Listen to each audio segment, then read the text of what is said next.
Today news కి స్వాగతం. ఏలూరు జిల్లా నూజివీడు నియోజకవర్గం చాట్రాయి మండలం పోలవరం గ్రామం కొత్తపేట ప్రాథమిక పాఠశాలలో కేంద్ర ప్రభుత్వం పాఠశాలలో నూతనంగా అమలు జరుపుతున్న శిక్షా సప్తాహ కార్యక్రమంలో భాగంగా సామాజిక భాగస్వామి దినోత్సవం శుభదిన్ భోజనాన్ని ప్రధాన ఉపాధ్యాయులు ఆర్ నాగేశ్వరరావు ఆధ్వర్యంలో టీడీపీ మాజీ మండల పార్టీ అధ్యక్షులు మరిడి వెంకటేశ్వరరావు దాతృత్వంతో విద్యార్థులకు మంచి పౌష్టికాహారం స్వచ్ఛందంగా ఏర్పాటు చేశారు. ఈ కార్యక్రమంలో గ్రామ పెద్దలు ఎర్ర ప్రసాద్, పర్వతనేని సీతారామయ్య, ఎంఈఓ విఎస్వి బ్రహ్మచారి, తహసీల్దార్ మహమ్మద్ మసూద్ అలీ, ఎండిఓ మంగా కుమారి, కంప్యూటర్ ఆపరేటర్ దారా దిలీప్, సిఆర్పి కృష్ణ పాల్గొన్నారు.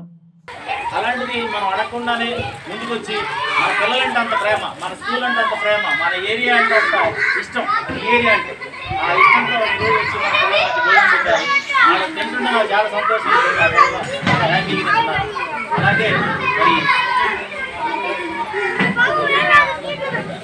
ఈరోజు భోజనం ఏర్పాటు చేసిన చిట్టుబాబు గారికి మనందరి తరఫున ధన్యవాదాలు. ఒకసారి చెప్పండి.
వాటర్ అన్నా అదే